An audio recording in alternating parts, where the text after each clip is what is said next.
Good afternoon TGT साथियों भाई सुबह मैंने जो वीडियो बनाई थी उसमें कुछ आपका वो किया था मैंने कुछ सब्जेक्ट के एक उसमें मुद्दा था भाई फीमेल रिजर्वेशन का था। सबसे पहली बात तो भाई आप वीडियो को जब देखो तो उसको पूरा सुना करो। मैंने बोला था मेरे हिसाब से भाई मुझे जो लग रहा है, न तो मैंने भर्ती बोर्ड की बोली, न मैंने किसी एडवोकेट की बोली, किसी की नहीं बोली, मैं अपने व्यू दे रहा था उसमें भी। मेरे हिसाब से इसमें थोड़ी है लोचा भाई, कुछ कोई कुछ कह रहा है, कोई कुछ कह रहा है, एडवोकेट कुछ कह रहे हैं और सबकी अलग अलग वो है।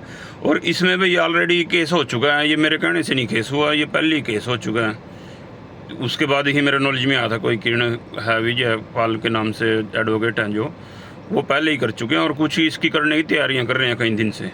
इस पर एक और एडवोकेट करने की तैयारी कर रहे हैं। तो ये मुद्दा आपका पहले ही चला हुआ है, ना कि मैंने चलाया है, ठीक है। और दूसरी बात भाई, यदि कोई है मान लो इशू है तो कोई बात नहीं, क्लियर हो जाएगा। उसमें क्या है, कोर्ट ने जो जवाब मांग लिया है, HSC अपना जवाब दे देगी, जो ठीक होगा वो हो जाएगा। इसमें आप आपस में क्यों लड़ाई कर रहे हो? जेंट्स मेल फीमेल आपस में विवाद करने लग गए, इसलिए मैंने वो वीडियो फिर वो कर दी, म्यूट कर दी।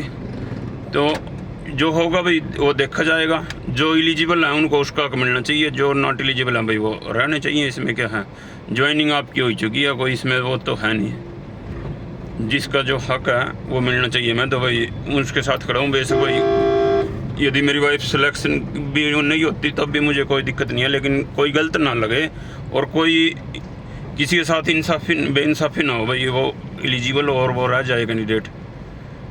तो आप लोग अपना अपना देख रहे हो भाई। जो ये कह रहे हैं भाई नहीं नहीं छोड़ो जिसको रह गए हैं, जो कोई रह गए हैं, तो केवल अपने स्वार्थ के लिए नहीं जीना चाहिए भाई। नौकरी उनके लिए भी ज़रूरी है, कोई भी हो, एक से एक पढ़े हैं, सबके लिए ज़रूरी है नौकरी।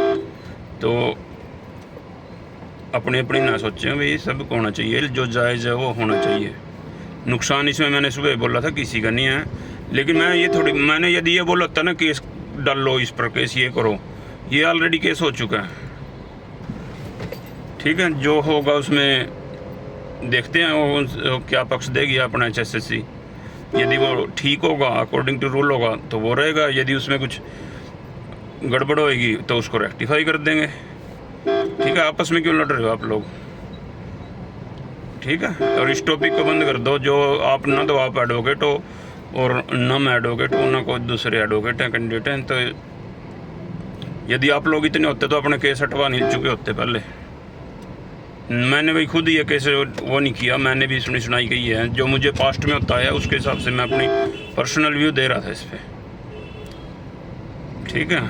इस पर ये मत सोचो भी दिनेश ने जो कह दिया पत्थर की लकीर होगी वही लागू होएगा।